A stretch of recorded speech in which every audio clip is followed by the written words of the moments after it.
ಆತ್ಮೀಯ ಸರ್ಕಾರಿ ನೌಕರರೇ, ಇಂದಿನ ಈ ಒಂದು ವಿಡಿಯೋದಲ್ಲಿ 18 ತಿಂಗಳ DAN ಪೆಂಡಿಂಗ್ ಇದೆ ನಿಮ್ಮ ಅರಿಯರ್ಸ್ ಅದರ ಕುರಿತು ಸರ್ಕಾರಿ ನೌಕರರಿಗೆ ಸಿಗುತ್ತಾ ಗುಡ್ ನ್ಯೂಸ್. ವೀಕ್ಷಕರೇ, ಇಂದಿನ ಈ ಒಂದು ವಿಡಿಯೋದಲ್ಲಿ ಅದರ ಕುರಿತು ಪ್ರಮುಖ ಮಾಹಿತಿಯನ್ನು ತಮ್ಮೊಂದಿಗೆ ಶೇರ್ ಮಾಡ್ತಾ ಇದ್ದೀನಿ. ವಿಡಿಯೋನ ಸ್ಟಾರ್ಟ್ ಮಾಡೋದಕ್ಕಿಂತ ಮುಂಚೆ ವೀಕ್ಷಕರೇ, ನೀವು ಕೊಡುವ ಒಂದೇ ಒಂದು ಲೈಕ್ ನಮಗೆ ಸಪೋರ್ಟ್ ಆಗಿರುತ್ತೆ. ದಯಮಾಡಿ ವಿಡಿಯೋನ ಲೈಕ್ ಮಾಡಿ, ಅದರ ಜೊತೆಗೆ ನಮ್ಮ ಯೂಟ್ಯೂಬ್ ಚಾನಲನ್ನು ಕೂಡ ಸಬ್ಸ್ಕ್ರೈಬ್ ಮಾಡಿಕೊಳ್ಳಿ. ವೀಕ್ಷಕರೇ, ಕೆ ಸುಧಾಕರ್ ರಾವ್ ನೇತೃತ್ವದ ರಾಜ್ಯ 7ನೇ ವೇತನ ಆಯೋಗದ 558 ಪುಟಗಳ ವರದಿ ಆಲ್ರೆಡಿ ಸರ್ಕಾರಕ್ಕೆ ಸಲ್ಲಿಕೆಯಾಗಿ ಆದೇಶ ಕೂಡ ಆರ್ಥಿಕ ಇಲಾಖೆಯಿಂದ ಬಂದಾಗಿದೆ. ಐ ಥಿಂಕ್ ಆಲ್ಮೋಸ್ಟ್ ನಿಮಗೆ 7ನೇ ವೇತನ ಆಯೋಗ ಈಗ ಕ್ರೆಡಿಟ್ ಆಗ್ತಾ ಇದೆ.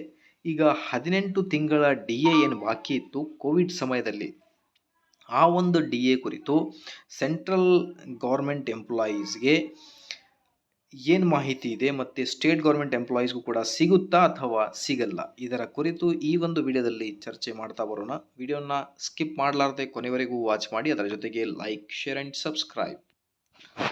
ಸ್ಕ್ರೀನ್ ಮೇಲೆ ನೀವು ಗಮನಿಸ್ತಿರ್ಬೋದು, ಕೋವಿಡ್-19 ತುಟ್ಟಿ ಭತ್ಯೆ ಬಾಕಿ ಸಿಗುತ್ತಾ, ಇದು ಒಂದು ಪ್ರಶ್ನೆಯಾಗಿದೆ.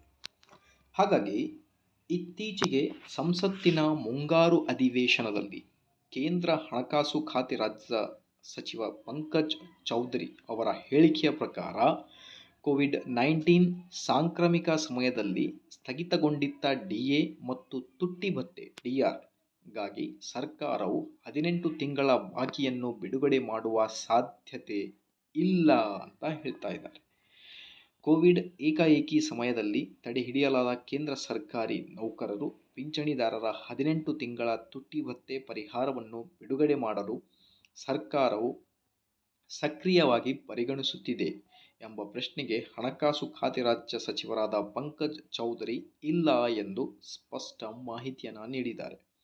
ಜನವರಿ 1, 2020, ಜುಲೈ 1, 2020 ಮತ್ತು ಜನವರಿ 1, 2021ರಿಂದ ಕೇಂದ್ರ ಸರ್ಕಾರಿ ನೌಕರರು ಪಿಂಚಣಿದಾರರಿಗೆ 3 ಕಂತುಗಳ DADR ಅನ್ನು ಸ್ಥಗಿತಗೊಳಿಸುವ ನಿರ್ಧಾರವನ್ನು ಕೋವಿಡ್-19 ಸಂದರ್ಭದಲ್ಲಿ ತೆಗೆದುಕೊಳ್ಳಲಾಗಿದೆ. ಇದು ಆರ್ಥಿಕ ಅಡಚಣೆಯನ್ನು ಉಂಟು ಮಾಡಿತು. ಸರ್ಕಾರದ ಹಣಕಾಸಿನ ಮೇಲಿನ ಒತ್ತಡವನ್ನು ಸರಾಗಗೊಳಿಸುವುದು. ಹಾಗಾಗಿ 18 ತಿಂಗಳ DA ಹಣ ಸೆಂಟ್ರಲ್ ಗೌರ್ಮೆಂಟ್ ಎಂಪ್ಲಾಯೀಸ್ಗೆ ಜಾರಿ ಆಗುವುದಿಲ್ಲ ಅನ್ನೋದರ ಬಗ್ಗೆ ಮಾಹಿತಿ. ಹಾಗಿದ್ದಲ್ಲಿ ಸ್ಟೇಟ್ ಗೌರ್ಮೆಂಟ್ ಎಂಪ್ಲಾಯೀಸ್ಗೆ ಏನಿದೆ ಅನ್ನೋದ್ರ ಬಗ್ಗೆ ಕೂಡ ಚರ್ಚೆ ಮಾಡೋಣ ಮುಂದಿನ ವಿಡಿಯೋದಲ್ಲಿ. ನೀವು ನಿಮ್ಮ ಒಪಿನಿಯನ್ನ ಶೇರ್ ಮಾಡಿ, ಅದರ ಜೊತೆಗೆ ಯೂಟ್ಯೂಬ್ ಚಾನಲನ್ನು ಸಬ್ಸ್ಕ್ರೈಬ್ ಮಾಡಿಕೊಳ್ಳಿ.